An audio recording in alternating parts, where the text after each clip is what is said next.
gentlemen, ladies and gentlemen, boys and girls, RFK Refugees Podcast. Ted here, John here, a classic edition, a RFK Refugees classic. This is a blow on the cartridge and push it down and like close the door type of show.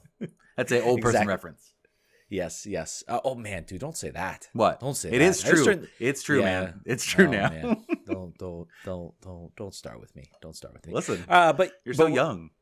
At 31 or 30. 30. I'm 30. I'll be 31 in January. But we're here for the last show of 2021. I'm going to go ahead and say that with a pretty confident bout, unless something crazy happens. Yeah, no, I think it's safe to say. Safe to say this will be the last show of 2021. We have news to talk about, though. And I think this is why we wait so long, because we have news to talk about. Before we get into that, John, how was your weekend, my friend? How'd it go? Yeah, how was my weekend? Okay. I think I felt sick. I watched Chelsea lose again. Chelsea is very bad right now. As a Liverpool fan, I'm sure that doesn't bother you very much. But I miss MLS. I want the preseason to start, which is like in a month and a half, which is kind of bananas. But yeah, man. How about you? What I don't know. I don't remember what I got into. What did you do? I mean, I guess I watched. My wife finished up her exams, her law school, so she's halfway done. Nice. So we went out to eat on the Friday night, and then went to see. We're both big Guillermo del Toro fans. We did not go see the new Spider-Man movie. We showed our age, I feel like, and went and saw Nightmare Alley, which was an interesting film. I felt like I expected more weirdness, though. Del Toro was trying his hardest to be as weird as he could in some of those scenes. Del Toro is the guy with the mermaid fish sex in the last movie, right? Yep. Seen that too. Didn't see that, so I don't know. Yeah, but it was a fun. Is that one I should go back and watch, Ted? Is that a? It's one of those things that had all the awards in the time at the moment, and then like a couple years, maybe you look back and like, whoa, was that worth all that? What should I watch it? I still think it's a very good movie. I appreciate the actors that are in it. They're both really good. The fish monster is very Del Toro. Mm-hmm. In a way, yes, the relationship thing's a little weird, but overall, I actually enjoyed it. I thought it was a really enjoyable movie. I had an enjoyable time. I enjoyed Nightmare Alley was a little weird in that I think they started like spent half the movie like developing all these characters, and then they kind of like shift gears and then don't really develop much else, and it's just kind of a it's based off a classic apparently, so I think they didn't have the material was not really there to work with, I think, in this case, but it's still well shot. Well acted, very noir style film. But and then other than that, I played Football Manager. I just checked my Steam stats. I have now logged 70 hours. Here we go. Bought the game at the beginning of the month. Why is there no Twitch content here, Ted? Let's go. You got merchandise. I want to be good at the game first, so I managed my two Bundesliga side, FC Heidenheim, got them to the Bundesliga my first season, which I'm counting that pretty successful, and then I'm dreading the fact that I'm going to get blown out because I can't sign anybody because I don't have the money to do so. What if it's better? What if it's better viewing if you suck at it? Like if you're too good at it, maybe. Is that entertaining? I don't know. Maybe. I'm working on some interesting content. So let me know if you guys think this would be interesting. I want to do me versus Hernan. So first of all, I need to see if I can get the 2022 schedule, because right now it's like in the 2021. So I need to see. I'm sure there's going to be updates and mods, and maybe I can go in and kind of do it myself. But I want to do that type of content where I go head to head against Hernan to see if I can do better in the regular season versus him. So I think you should do that. Stay tuned. We're gonna have some fun with it. But we gotta fill January somehow, right? Yeah, it's a fun and interesting game. The MLS detail. I'm now getting immersed in the MLS rules, and I'm like, I know general allocation. I know targeted allocation. Nope. Are those rules specific, like that correct? Yeah. That's cool. Oh, they have the general allocation. They have the draft. I had a funny moment where I was trying to get an international slot because I wanted to sign a player from Iraq who I had on trial. And I offered some allocate. I did like the traditional MLS, like 100,000 in GAM. Mm-hmm. And I got countered with giving them my 2023 first round draft pick for the international slot and then $400,000 in GAM. I smacked that like button on that. That's insane. Funniest thing ever. Anyway. I got to play. This sounds fun. Anyway. Yeah. It is incredible amounts of fun, incredibly detailed too. It will be a time suck if you are a nerd like me, 70 hours in 1 month on the game. So. I like it. Anyway, let's talk. Let's shift gears. Let's talk DC United. Let's talk Washington Spirit. We've had an eventful couple weeks.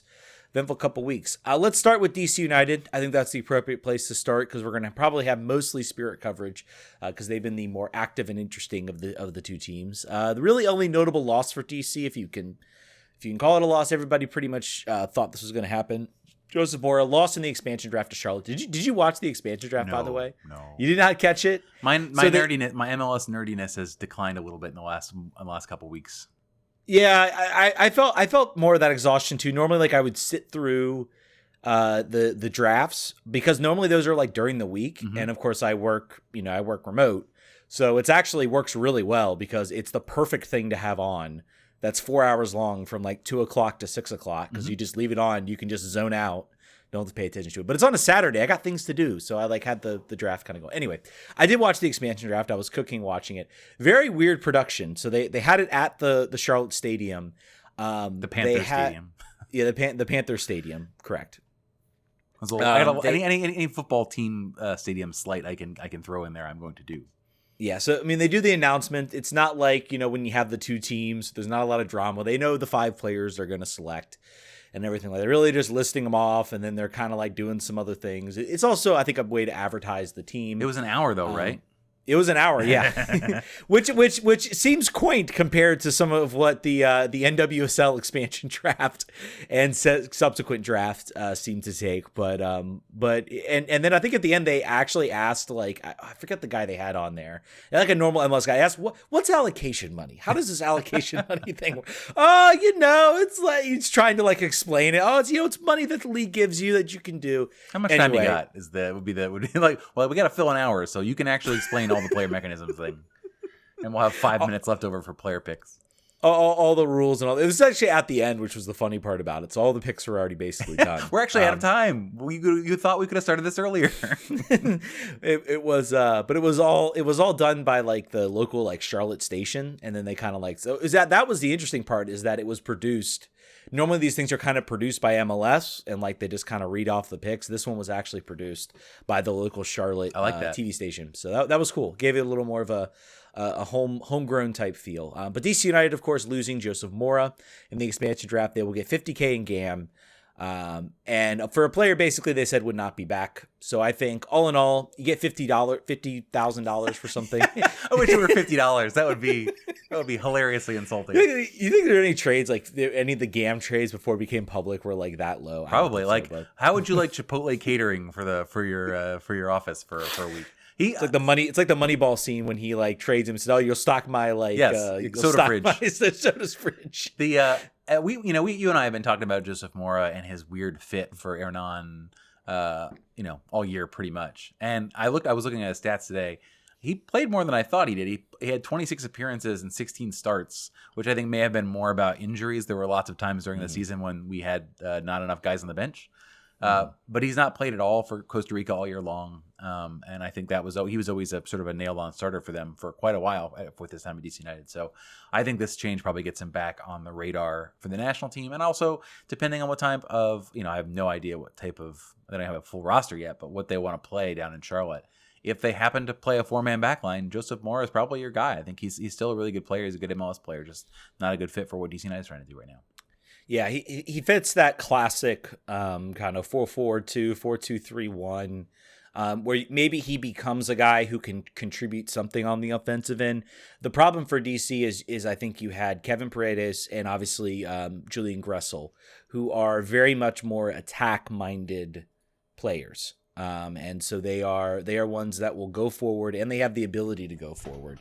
So I think that is probably where you're going to see most of why he maybe lost his fit in DC. We've talked about this, but good for him. Good that DC got. It's probably like the best like expansion draft pick ever for DC because it was a player nobody expected to be back, and they get a little something for him. So it's nice when the stupidness of MLS roster like machinations help the team. Usually they don't, but this was one of those times where here's free money for a thing you don't want. That would be awesome. But that's not all that Charlotte took from DC, quote unquote, since you can't see the video. Jordi Reyna also signed for Charlotte as a free agent almost immediately. I think he might have been the first free agent to sign that was eligible to be signed.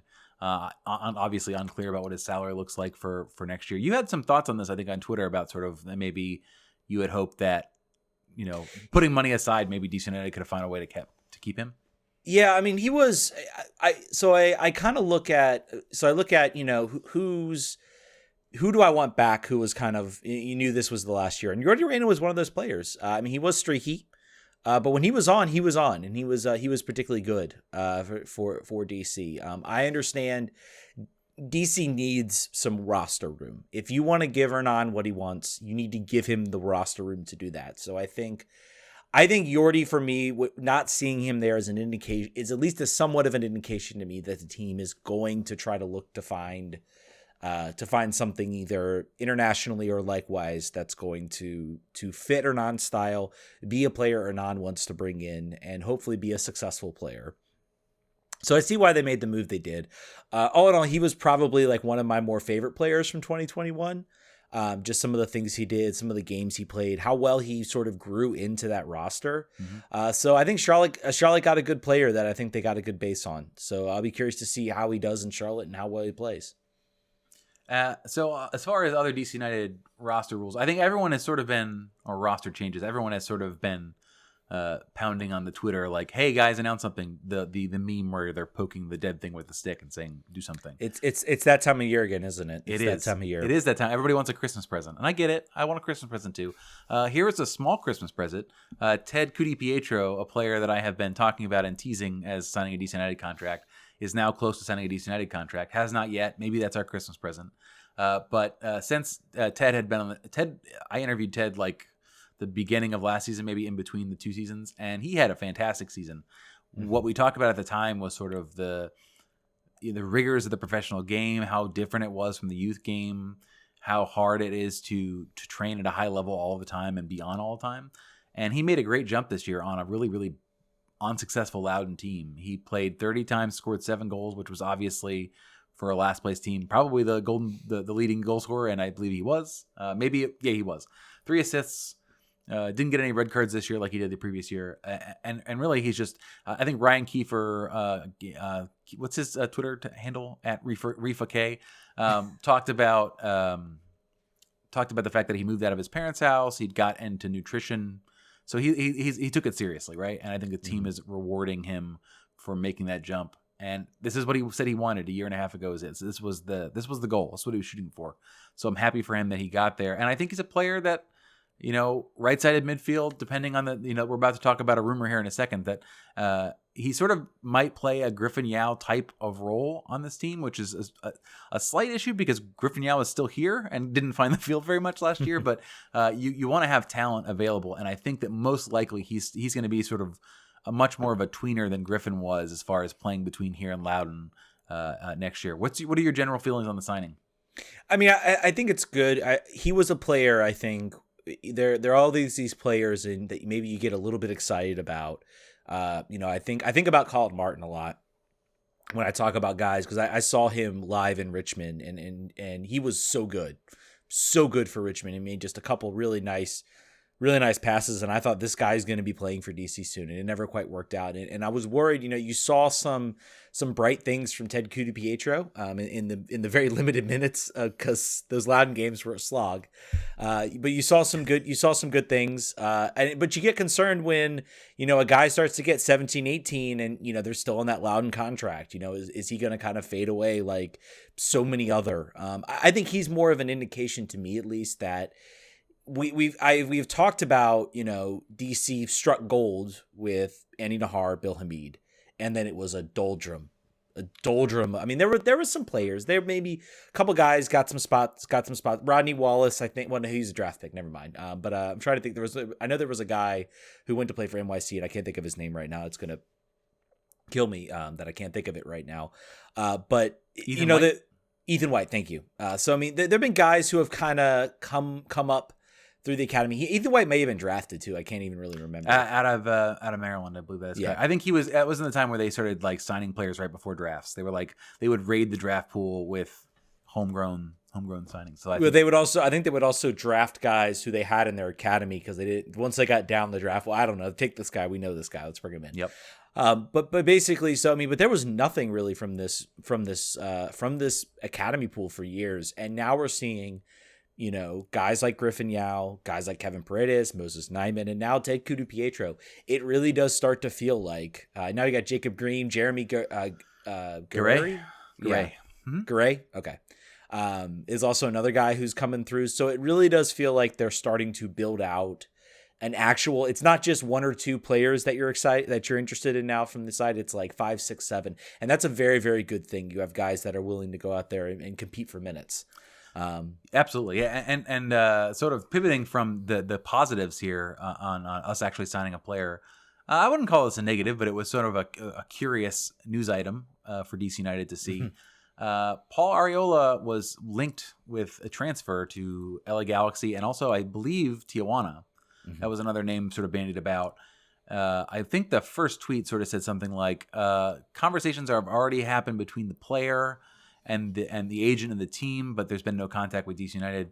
DC United quickly comes out and says, we have no inclination to trade him. There is nothing to this rumor. I think that was through Goff, I believe was the mechanism there.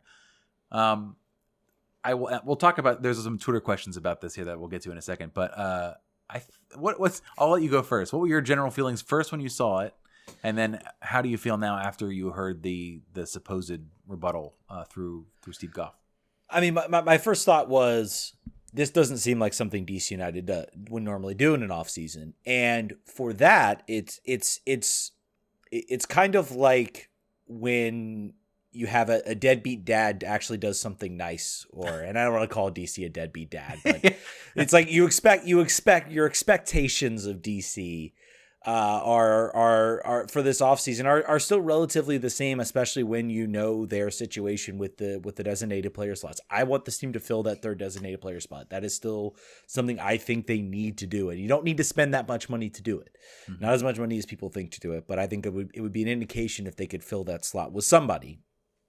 But this felt like a move like, okay, maybe DC is trying to do something. Maybe they're looking at, Paul had a successful 2021. I think that's fair to say. For all, stats, how much he was on the field, certainly more successful than their other designated player. But I mean, he still had some injury concerns. He was not available through stretches of the season when the team struggled in the beginning of the year, and when they went through that really, really dry spot kind of towards the end of the season. So you have to look at that and say, do we maybe look at getting something back for him? I think a sale to Europe is kind of off the table, at least for right now. Maybe that changes. So maybe DC looks at this as an opportunity to bring something different in and to give Hernan maybe a little bit extra room where he can go and get a high price talent. I did afterwards be like, okay, we're here in LA, we're hearing Arriola talk about it. I know we'll get into the question of tampering. I don't know how necessarily legitimate that is, and I'll get into why it's a little different than what I think people are thinking about with the other move, but we're hearing that. I said, well, let's see if there's any. Once we see the DC is also engaged in talks, that's when we know that this thing has real fire. And immediately, Golf comes out and says, nope, not happening. DC's not interested in selling or interested in trading him. And that said, okay, that checks. So what I hear from that rebuttal is that it's not going to be cheap, and we're not shopping him, but that doesn't mean we won't sell him. So it's a question of, I think the fact that LA sold Sebastian Lletget to New England for quite a bit of money for some GAM, I think that leads more fuel to the fire that something's possible. DC United does not necessarily. I think that what happened here is that I think Paul went to Hawaii with Russ, had a great time, went home to California for a while. It's like, you know what? It's really nice out here. Like it's no snow. It's kind of not so bad. I feel like my career, maybe I need a fresh start, because last year, you mentioned the injuries. Not only injuries, like there were some times where no one could figure out what was wrong with him. Like there was like a ghost hamstring injury where Hernan would in press conference say like, he's checking out fine. Like he's not, the scans say he's fine, but he's not comfortable, and he's, not committing fully because of the fact he's not comfortable, and we're going to get him right. But I still think that there's a good chance this happens. Honestly, I think there's a very good chance that the team is given an offer that makes them more inclined to move. I think maybe Lucy Rushton and the rest of the front office sort of see this as we're probably not going to, like you mentioned, Europe probably not as on the table as it was before the injury. This is our last chance to make a positive return on this investment. Maybe you do that and then trust yourself if you get blown over by an offer. So I would say if you're a DC United fan, I just ordered some Paul Arriola cards off of eBay. I probably should not have done that. Maybe I invited the challenge here, but I would not put this one completely out of your mind as something that could still happen here in the cold months. I mean, it's the same thing where if you have a nice car and someone says, "Hey, I want to buy your car," your first response is absolutely not. Why would I sell my car? Here's $200,000. Okay, yeah, sure, I'll sell my car. Right. Yeah, go right ahead, take it. You got the cash right now? Great, let's do it. I think that's definitely the notion I'm getting from this. It's not for sale, but it is for sale if you pay me enough. Yeah, because everything is. And if they ship a truckload of GAM and DC's like, hey, we can go out and get, younger players that we think can be better. Hey, we've got this new analytics data department and we got these players that we're looking at and they think they can do something. I think Hernan's been spending some time. There was a player rumor, I think, that surfaced for a guy from Argentina that they're apparently looking at. I'll have to go back and dig through who that is. He should not be a designated player. He should not be a GAM. But based on his stat sheet, it should not be that. So, but those are the players you want to have him bring. Those I'm intrigued by those players, sort of like the non-breaking the bank, but hopefully elevating the mid-tier roster positions a little bit higher by finding some pedigree. Yeah, I mean, maybe finding that diamond in the rough. I don't know. I think the scouting. I'll be very curious to see what, again, like I've talked about this, what the scouting department brings. I would still put this at 30%, especially with DC's how much they're going to want for him, and then how much again is LA willing to spend for him. I think LA are also looking at it as what's the price? Okay, let's look at some other players. And then if we get to February and they still don't have what they want and they have that GAM sitting there and they're like, you know what, DC, let's do a deal. We'll do $1.5 million in GAM for that. I think thinking about him and Chicharito together would make, I think he might be a good asset for him. We'll see. You put it at 30, I put it at 45%. That's where I'll put it. Other DC United sort of rumor, not really necessarily rumors. I don't know if this happened since the last show, but we'll talk about it quickly.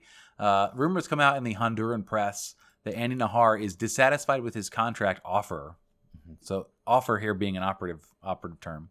MLS, Pablo Maurer sort of confirms this in a way, saying his camp is displeased with the contract offer that they received from the club, and also put some numbers to it. A 50% raise for Andy. Unfortunately, Andy was only making $100,000 last year because he was off injured and sort of on a make it deal.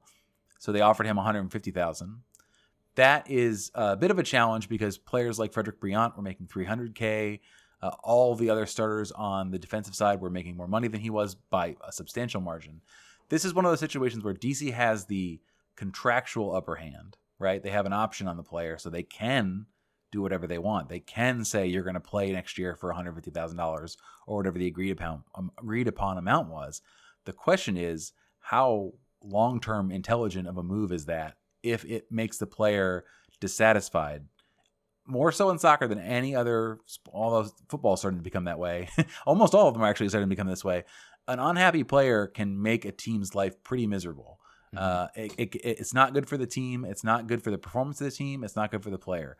So if you want the player and the player is dissatisfied to the point of going to the media, his agent going to the media, whatever pattern that took, I think you need to reassess your strategy on how aggressive you want to be on pricing. Ted, what are your thoughts on sort of the kerfuffle about Andy Najar's pretty low salary? I think objectively low salary at $150K.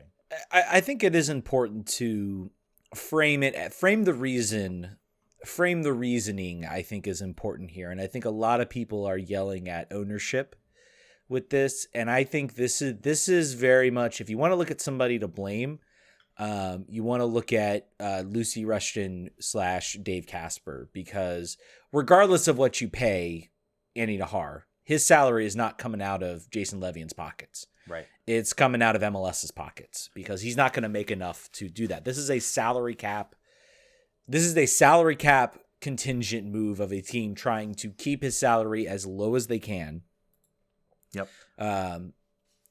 Makes sense. Keep his salary as low as they can in order to keep your options open for other items. So that's definitely what I feel about this. The challenge for me, and I am a Nahar, homer. That is not even pretending not to be.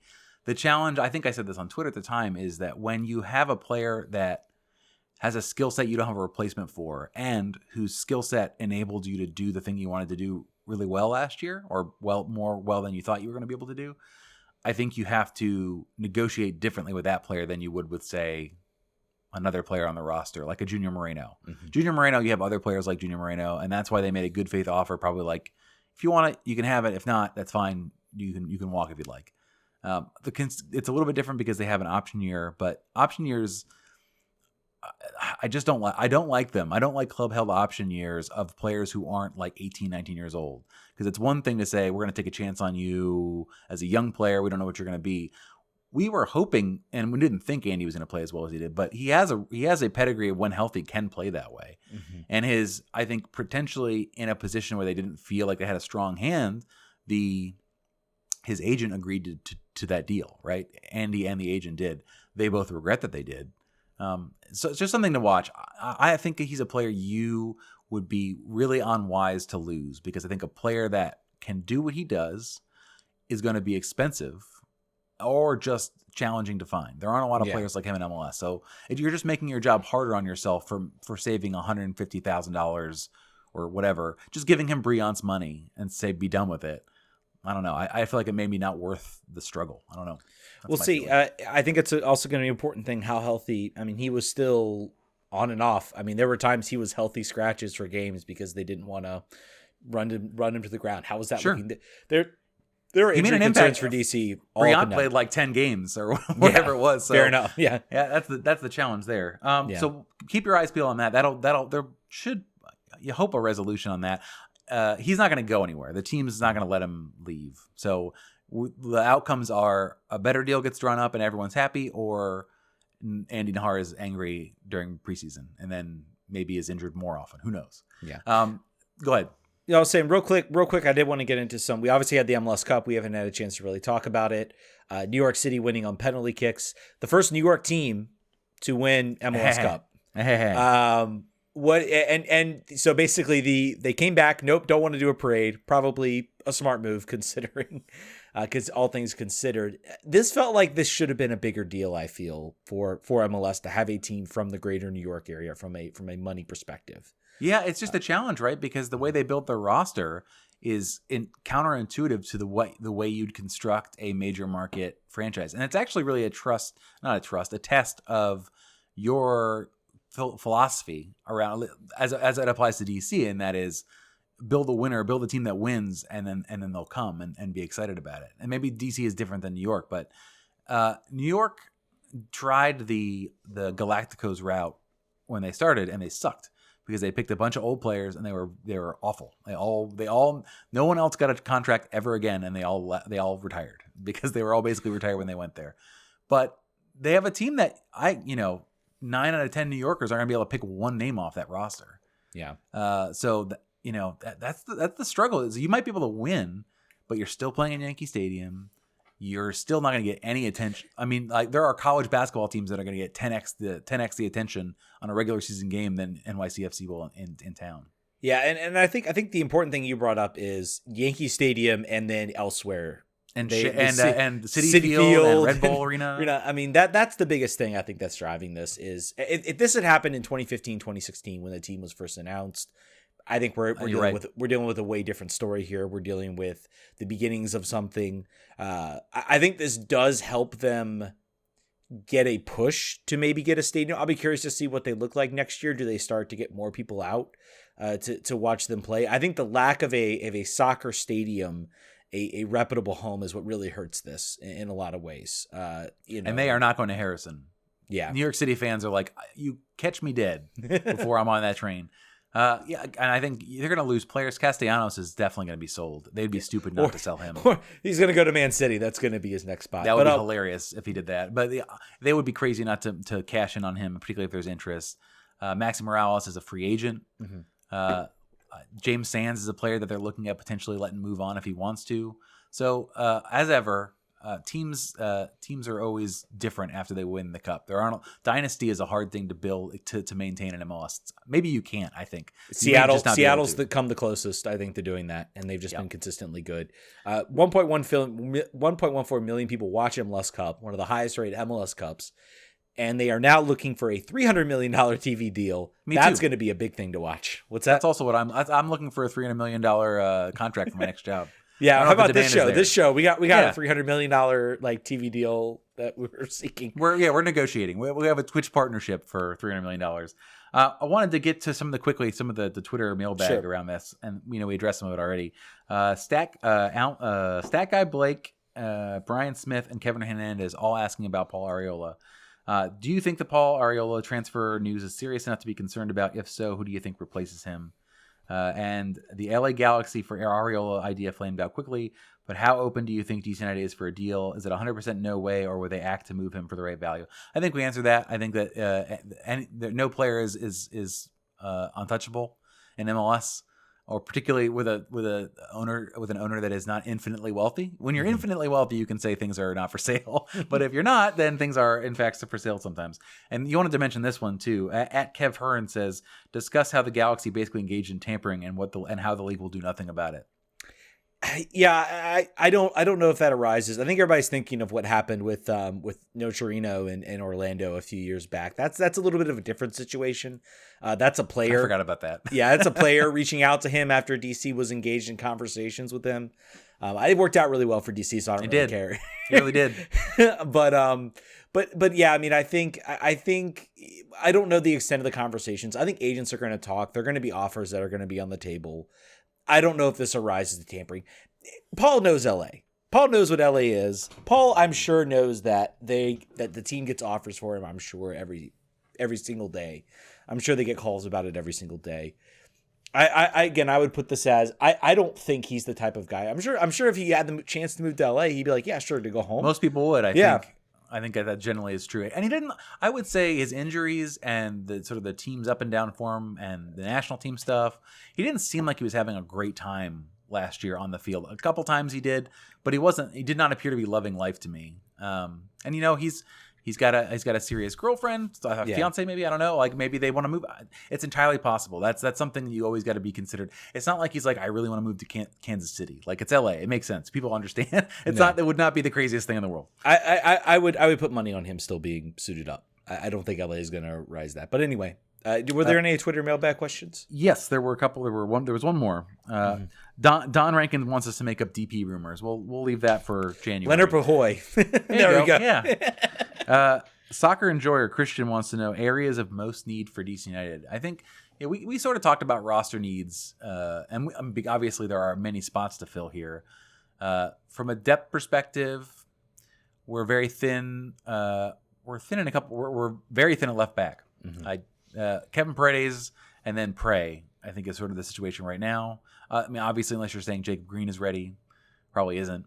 Mm-hmm. So that's a major position of need. You want to find a starter there, I think, because if all things go well, you're looking to sell Paredes in the summer. I think. Yeah. I think if his trajectory increases, that's what you're looking for. You need a backup goalkeeper, someone to actually press Bill Hamid and also fill in capably when he's injured.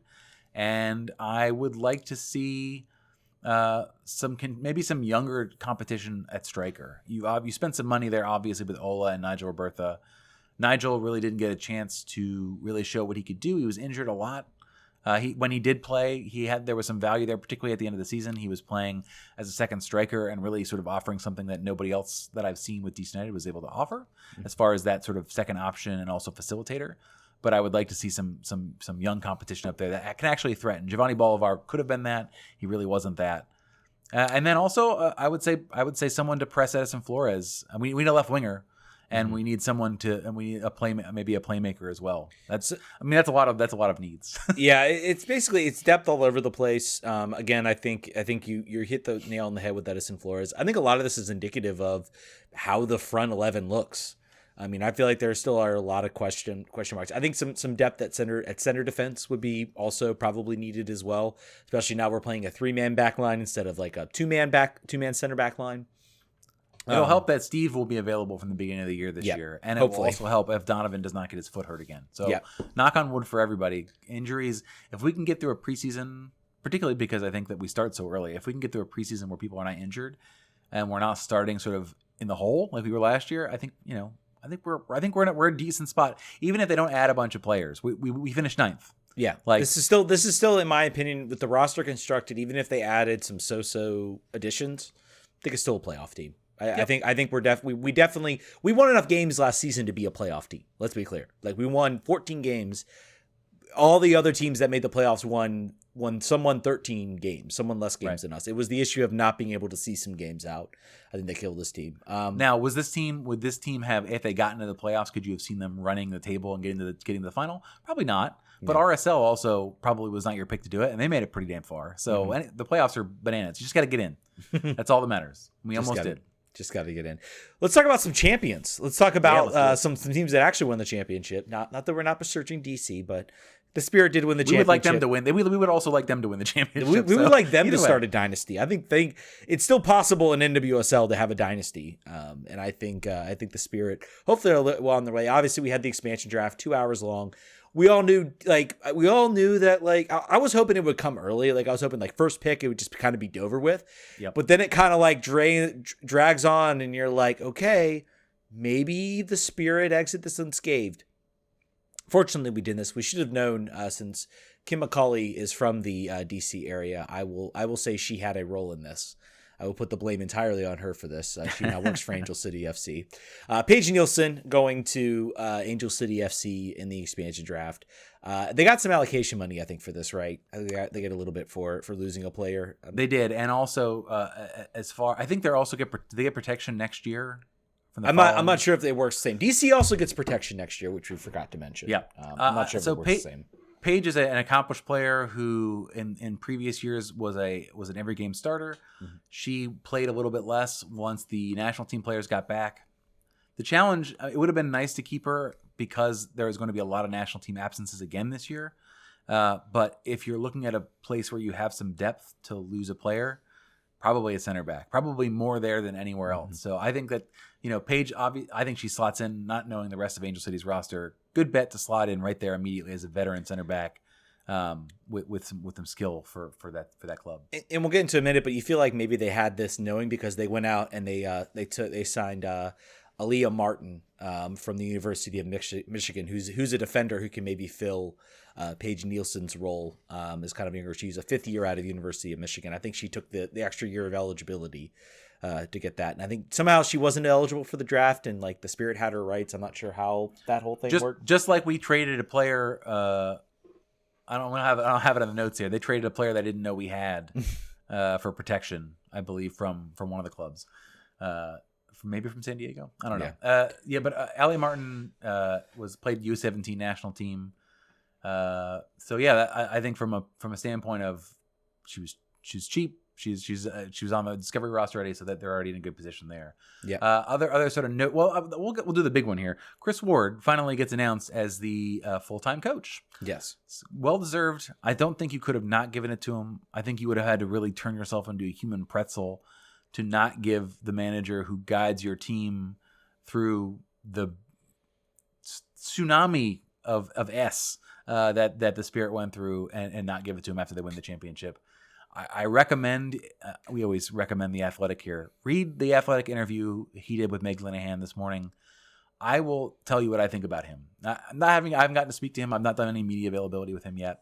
I'm working on that in the coming year.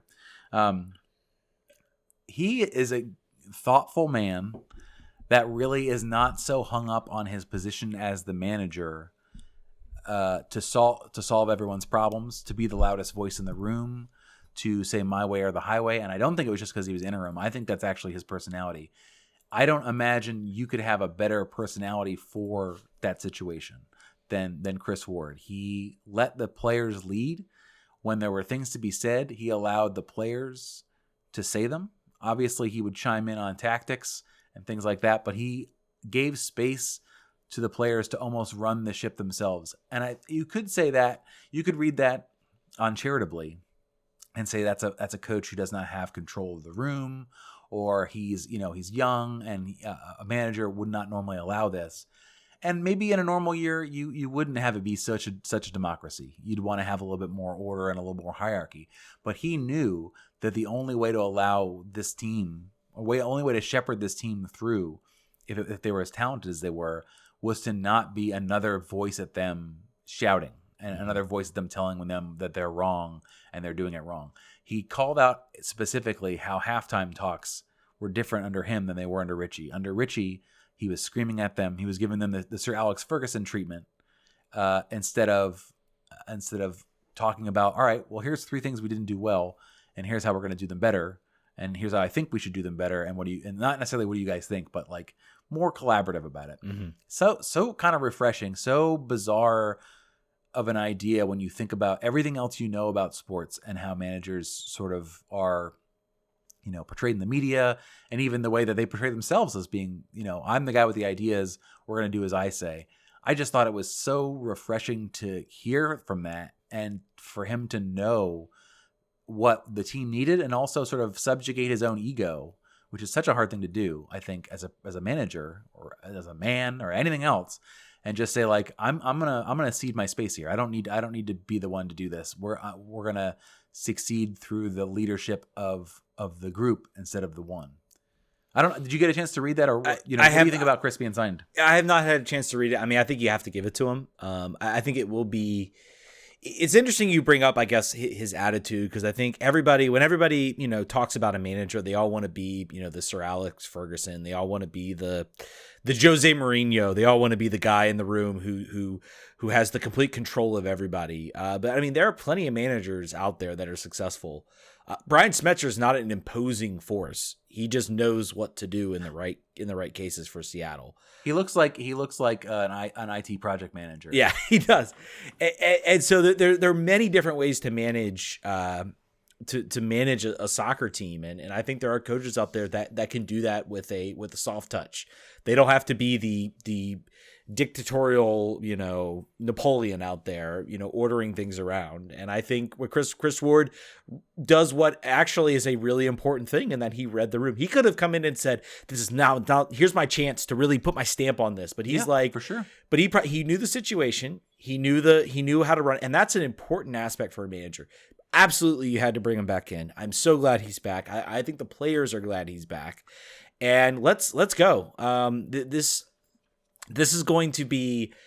We'll talk a little bit about the ownership situation and that whole saga, which I don't think he even had in the show notes. Maybe he had it down below. But man, crazy. Chris Ward with emotional intelligence off the charts. I think what you can say, and the results on the field warranted him being retained. So great for him, great for the club. And then a thing that warrants almost no follow-up, Trinity Rodman wins the 2021 Chipotle Young Player of the Year award for U.S. Soccer. Yes. Cool. Awesome. Great. I hope she gets a Chipotle gift card from that. And she was on one of the ESPN soccer shows that Sebi Salazar runs. Yeah. Maybe we shouldn't have Young Player of the Year award sponsored by beer company, so she could have gotten the NWSL championship one. There we go. I think she probably likes the Chipotle one. I think I have a feeling that if she's a normal person of that age, she'll probably be like, "Oh, dope! I'll take this." Yeah. The Spirit so the draft happened. The Spirit signed 7,000 players. Yeah, they signed up. I think Tiana Alexander, basically being the anti version of some of the players that were taken by other NWSL clubs, in her stances for social justice and things like that. So I'm kind of excited about her to have her on the team. Definitely, it was wild that they were just like doling out. Everyone was sort of looking at this like, they're not going to pick for 3 hours. Like, why am I going to watch this? And then, as ever, the Spirit said, as you'd like to say, hold my beer. We're gonna wheel and deal here. 85,000 allocation for the 14th overall. Got her a quick buzz on Alexander. Normally a winger. 21 goals, 22 assists over the 5 years. As Ted said, she took the extra year. All SEC in 2021, and interestingly played on Arsenal's academy team and the England under-17. There are, and we'll talk. There was another international player as well. They're Lucy one Shepherd. short. Yeah, they're one short on international spots, so something's going to happen here, I think, pretty quickly. Maybe an acquisition of said spot. We'll see. Just going to run through these quick because they added a bunch of players. Madison Elwell from Vanderbilt. That cost another $85,000 to the Reign. All SEC second team 3 times in a row. Left footer, capable of playing multiple positions. 12 goals, 29 assists. Chris Ward saying she looks maybe as a wingback, left back, which, as we just said, is going to be a position of need after Tegan McGrady was sold. And Julia Rotter would fill in, but Julia Rotter is also going to do national team duty with Sweden. Go ahead. I was saying a lot of teams definitely wheeling and dealing in the draft. I think there's a definite realization, I think, about what you need. You need to get players in the draft because you're gonna have absences for international play. Absolutely. Third player selected was Lucy Shepherd, a forward out of Hofstra. Aston Villa system, England under-19s, all CAA, second team in 3 seasons, 25 goals, 25 assists. And then this most recent season, 8 goals, 12 assists. So big year for her at the end. 2 more picks. Aubrey Harding out of UNCW, 8 goals and 7 assists in 14 games. Overall, 23 goals, 20 assists, and 68 all CAA second team. And last, the one that is funniest to me, Jordan Thompson, a center back out of Gonzaga at 5'2", 6 goals, 81 appearances.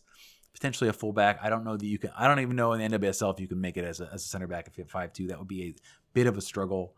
So they loaded up. Chris Ward said the goal was to provide forward options to the team so that they can handle all of the absences that go next year. They feel like they're strong relatively. They did not want to give up Tegan McGrady, but they were looking at how do we keep the rest of our team intact. That was the move we had to make. So more. I think there'll be some more positions sort of changing hands here, but they are well set. They were a team that was young to start, and they're still young. They're a year older. They're a championship under their belt, and they're still young. They also added Gabby Vincent from the KC Current for $25,000 allocation. She went to UMD, and will bring some more depth on the defensive side, particularly at defensive midfielder when you have Andy Sullivan, who will for sure, hopefully, fingers crossed, be in the national team picture all summer. I mean, this was definitely a depth draft. This was let's take some flyers. Let's go grab some depth. Let's make sure we're all set to go. North Carolina Courage and Portland Thorns not reading the room of what their fan base is, which is becoming a common thing in NWSL. The Portland Thorns draft picks has some tweets out there, and I do think it's important to bring this up in the sense that it's a situation in which I feel like NWSL owners with the Portland Thorns, I kind of think this is they were looking at the stat sheet and there wasn't really a character analysis, and maybe they realized this character analysis and they were certainly ready for the question. But I think this is something that NWSL and I know you have some opinions on it. You know, your concern is for the players, and I think that's completely valid. But the fans do matter in this situation as well. And when you are somebody who is trans, who is gay, who maybe has some of these, who has this, who lives that type of lifestyle and certainly, you know, should be respected, to have a player that you're cheering for week in and week out, you know, they don't hold that same beliefs. It has an impact. And in my opinion, the fans do matter in what they say. And I think the Portland Thorns are making a terrible mistake, regardless of what she might bring to you on the field. It's a terrible mistake. And then the North Carolina Courage signing Janelle Daniels. Jaylene Daniels. I should make sure I'm correct on that. Again, another move that just, regardless of what she might bring to you on the field and her skill set, you're risking your diehard fans, your fans that show up. You're also impacting. There is an incredible amount of trans representation and gay representation on not only in the locker rooms, but in the media, amongst your employees and everything like that. And that matters when you have somebody who doesn't think that you should have the same rights, who doesn't think that you should be involved in sports the way some of these people feel.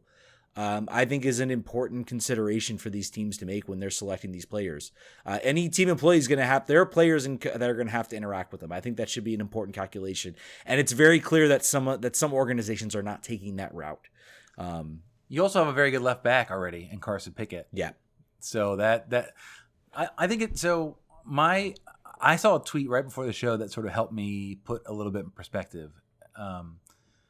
Almost in every single other sport, and I'm speaking almost exclusively of men's sports here, the goal of the team is to put the best players on the field and try to win at the expense of everything else. There have been horrible people that have been signed who have committed crimes, who have said horrible things, who have done horrible things. But at that point, for what they are not in jail. They are free to be signed and are so signed, and that is what happens. And the fan base will be, just traditionally, will be upset at the time of the signing. They will make their voices heard, and then the games will start and wins will happen, and then they'll just say, all right, well, I'm not this guy's friend, but I'm glad that we're winning. This league is different, and I think that, and I saw a tweet. I was trying to find it. I wanted to say it verbatim, but basically it was saying that NWSL fans take their politics very seriously. It's because other than the WNBA, this is the only representation for gay women basically in the sport, and this is the one space in which they can be aggressively proud of who they are, and they can sort of revert the power balance that there is in every other sport, where you're tolerated for being different. Like there's, you're allowed to be gay on the team, and that's fine. Versus you're allowed to be trans on the team, and that's fine. I mean, right. And versus in the WNBA and here, where it's normalized. It's a default thing that is. I mean, the percent. I mean, who cares? But the percentage is very high of the league, both WNBA and NWSL, where there are people of these communities that make up these positions that are playing both open and privately. So I thought that was a good perception, sort of a difference in why the NWSL is so different and why the WNBA is different. These fans have a threshold that is higher than every other sport as to who can be on their teams. And you alluded to it before. My main concern in the North Carolina Courage situation, this is a player that played on their team before. They have been a bit taken apart here in the last year. Jess McDonald traded. There are a few players left sort of from the dynasty, but I think there's a big changeover happening, which you should do when you sort of lose your power, which they had, and they see the ascendant teams around them. But I think that these players are now in a better position than they have ever been to speak their mind about how having a player like this in the locker room affects them. Does it affect them as much as it affects the fan base? For me, that's the number one priority: is how is she as a teammate? Can they get along on the field? Do people with the franchise, either in ownership, not ownership, I don't care about the owners, in the staff or the front office of the players, can they coexist? Do they feel, I don't want to say safe, but do they feel like they're in a good work environment where they feel like they are respected, regardless of what this one person thinks and says? If they are, then I think it's something that you can figure out a way to make work. And then the team fell down by not anticipating this reaction from their fans, because they should have known. Anyone should have known. We would have known. Anyone would have known. So you either don't care, and you're signing them in despite of your fans' reaction, which is possible. I believe the owner made a comment, sort of said, we evaluated the on the field and off the field contributions, I think they said, and we went with it. So, and they didn't talk to the supporters. Mm-mm. So that was where they really fell down. I think you alluded to it with Portland too. Like, you're going to make your decisions. You're allowed to do that. You can hire anybody you want, but you should be prepared for what that means. Be prepared for the blowback. If you don't care, if you say, all right, well, am I going to lose some season tickets, but we think this is the thing we're going to do, then, stand up and be about it. Say that that's what you're going to do. And then I almost respect that more. That's a fair broker. You're not hiding behind something and hoping it goes away. You're saying, this is how I feel. If you want to align yourself with me and this brand and this team, then do so. And if you do not, I respect that, and you do not have to. I think that's the more adult, mature way to handle something like this than maybe what actually happened. To me, the Portland Thorns move, the Courage one is just, to me, is an all-around bad move. The one that gets me about who the Thorns picked is that when you talk about a draft, normally in any other sport, there's a combine, there's player interviews, there's an assessment, a deep assessment that's done on players in certain situations.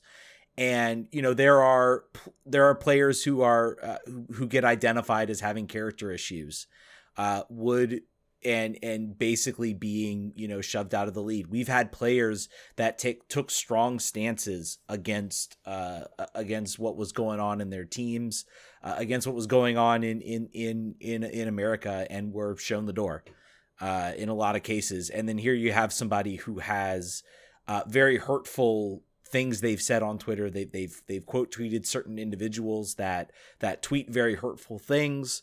And then to have them that not even to be in the consideration, I just have to imagine if they looked at that and said, "Oh, that's fine. We think she's talented. We're going to take her." Then that's really bad.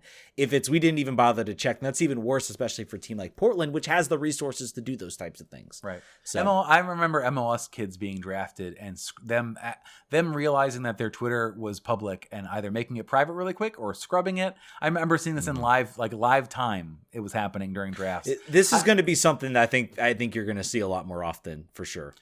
Oh, for sure. And we talked about this before the call too, or before the show started. Like, this is commonplace. Like those tweets, that could be 7 guys on the Chicago White Sox roster, and it sucks that that's the case. But that is like there's a big chunk of this country that feels that way. Those podcasts, all those shows, that guy that we were mentioning, we're not gonna say his name. Like, they're the most retweeted stuff on Facebook. Like, there are a lot of people that think that way. It's just that we, this league, and even MLS to the same degree, have a different constituency than, say, Major League Baseball, the NFL. And it's just something that the league needs to be cognizant of. There aren't a great number of secret untapped MLS fans that you could just like replace the diehards with. It's not the NFL. Like, you have to be very responsive to your fans, because you're not going to find 3 to replace the one that walks out the door. So with that in mind, be a little bit better with your pre-research. Have some answers ready to go, because I will tell you, in our like a year and a half covering NWSL, the fans of this club are all internet detectives, and will find anything you ever said or did and they'll have it in like in a easy to digest format in 20 minutes. So you can't slip by. Be prepared. There was an incredibly talented player for LA that in 2 minutes found himself out of the door during the COVID pandemic. I don't know if you remember that from, I can't remember his name, but there was a player whose tweets from his wife. Yeah, his wife coming out. I mean, that was a tough one to me. That one still is tough to me. Like, his wife was wilding out on Twitter. They're like, say your wife was wrong. It's like, I'm not going to do that, man.